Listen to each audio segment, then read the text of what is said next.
ಏನು ಆಗಿರೋಂಥ ಸೆನ್ಸಸ್ ಏನು ವೇಸ್ಟ್ ಏನಾಗಲ್ಲ. ಇನ್ನು ಯಾರ್ಯಾರು ಬಿಟ್ಟು ಹೋಗಿದ್ದಾರೆ, ಕೆಲವು ಸಮಾಜದವರು ನನ್ನ ಹತ್ರ ಜೈನ್ ಸಮಾಜದವ್ರು ಬಂದಿದ್ದರು, ಬಂಟ್ ಸಮಾಜದವ್ರು ನನ್ನ ಹತ್ರ ಬಂದಿದ್ದರು, ಬೆಸ್ತ ಸಮಾಜದವ್ರು ಬಂದಿದ್ದರು, ಲಂಬಾಣಿ ಸಮಾಜದವ್ರು ಬಂದಿದ್ದರು, ಭಾಳ ಜನ ಎಲ್ಲ ಬಂದಿದ್ದರು. ನಮ್ಮ ಶಾಸಕರುಗಳು ಬೇರೆಯವರೆಲ್ಲ ಬಂದಿದ್ದರು. ಅವ್ರದ್ದೆಲ್ಲ ಒಪಿನಿಯನ್ ಇದೆ. ಈಗ ವೈಜ್ಞಾನಿಕವಾಗಿ ಏನೆಲ್ಲ ಮನೆಗೆ ಹೋಗಿ ಮಾಡಿದ್ದಾರೆ. ನಾನು ಕೃಷ್ಣ ಬೈರೇಗೌಡರು ಕೆಲವೆಲ್ಲ ನಾವು ಮಾತಾಡಿದೋ, ಕೆಲವೆಲ್ಲ ಮನೆಗೆ ಹೋಗಿ ಚೀಟಿ ಕೂಡ ಅಂಟಿಸೆಲ್ಲ ಪ್ರಯತ್ನ ಮಾಡಿದ್ದಾರೆ ನಮ್ಮ ಅಧಿಕಾರಿಗಳು. ಹಂಗಾರೆ ನಮ್ಮ ಟೀಚರ್ಸ್ಗಳು ಎಲ್ಲ ಹೋಗಿ ಇದು ಮಾಡಿದವರೆಲ್ಲ ಸರಿಲಿಲ್ವಾ? ಕೆಲವರು ಸೀರಿಯಸ್ ಆಗಿ ತೊಗೊಳ್ಳಿಲ್ಲ ಅಷ್ಟೇ. ಅಯ್ಯೋ ನಾವು ಹೋಗಿ ಪ್ರೆಸೆಂಟ್ ಮಾಡ್ಕೋಬೇಕು, ನಾವು ಇನ್ನೊಂದು ಮಾಡಬೇಕು ಅಂತ ಸೀರಿಯಸ್ ಆಗಿ ತೊಗೊಳ್ಳಿಲ್ಲ. ಈಗ ನಾವು ಅವ್ರಿಗೆ ಈಗ ನೋಡಿ, ನಮ್ಮ SC ಕಮ್ಯುನಿಟಿ ವಿಚಾರದಲ್ಲಿ 10 ಅಡ್ವರ್ಟೈಸ್ಮೆಂಟ್ಗಳು ಕೊಟ್ಟಿದ್ದಾರೆ, 10 ಮನೆ ಸತಿ ಹೋಗಿದ್ದಾರೆ. ಈಗ ಸೋಷಿಯಲ್ ಮೀಡಿಯಲ್ಲಿ ಇದು ಅದ್ರ ಬಗ್ಗೆ ತಿಳಿಸಿದ್ದಾರೆ.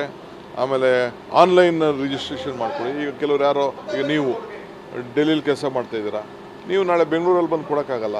ಈಗ ನಿಮಗೆ ನೀವು ಹೋಗಿ ನಿಮ್ಮ ಜಾತಿ ಬಗ್ಗೆ ನೀವು ನಿಮ್ಮದು ಬ್ಯಾಕ್ವರ್ಡ್ ಕ್ಲಾಸು ನಿಮಗೇನು ಹಕ್ಕು ಸಿಗಬೇಕು ಅಂತ ನೀವು ಆನ್ಲೈನ್ ಮಾಡ್ಕೋಬೇಕು.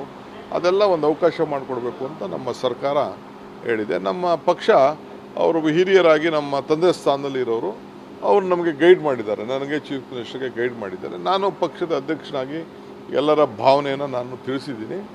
ಅವರು ಅದಕ್ಕೆ ಒಪ್ಕೊಂಡಿದ್ದಾರೆ. ನಾನು CM ಇಬ್ಬರು ಒಪ್ಕೊಂಡು ಈಗ ಅದಕ್ಕೆ ನಾಳೆ ಕ್ಯಾಬಿನೆಟಲ್ಲಿ ಮಿಕ್ಕಿದ್ದು ಹೆಂಗೆ ಏನು ಎತ್ತ, ಯಾಕೆಂದರೆ ಸುಮಾರು 1,00,000 ಜನರು ನಾವು ಇದಕ್ಕೆ ಇನ್ವಾಲ್ವ್ ಮಾಡ್ಕೋಬೇಕಾಗ್ತದೆ.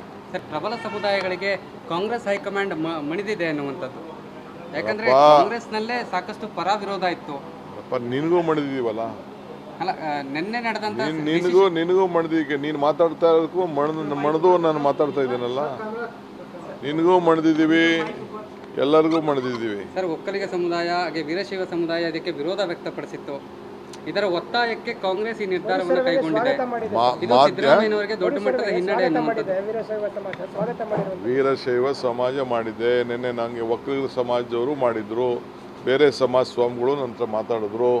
ಅವರು ಎಲ್ಲ ಸ್ವಾಗತ ಮಾಡಿದ್ದಾರೆ. ಅವ್ರಿಗೆಲ್ಲ ಅಭಿನಂದನೆಗಳು. ಅವ್ರವ್ರ ಸಮಾಜಕ್ಕೆ ಅವರೇ ತಿಳುವಳಿಕೆ ಕೊಟ್ಬಿಟ್ಟು ಎಲ್ಲರೂ ಕೂಡ ನಿಜ ಹೇಳಬೇಕು.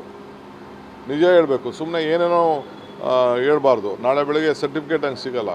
ಈಗ ನಾನು ವೀರಶೈವದ ಸಮಾಜದ ಕೆಲವು ಅಪೇಕ್ಷೆ ನೋಡಿದ್ದೀನಿ. ಈಗ ಕೆಲವರು ಗಾಣಿಗರು, ಲಿಂಗಾಯತಲ್ಲೇ ಗಾಣಿಗರು ಅಂತಿದೆ, ಅವರು ಲಿಂಗಾಯತ್ ಗಾಣಿಗರು ಅಂತ ಹೇಳಲ್ಲ, ಬರೀ ಗಾಣಿಗರು ಅಂತ ಬರ್ಕೊಳ್ತಾರೆ. ಗಾಣಿಗರು ಅಂತ ಬರೋದೇ ಬೇರೆಯವ್ರಿಗೆ ಇದಕ್ಕೆ ಹೋಗ್ತದೆ. ಆ ರೀತಿ ಕೆಲವ್ರದ್ದೆಲ್ಲ ಏನೇನೋ ಇದೆ.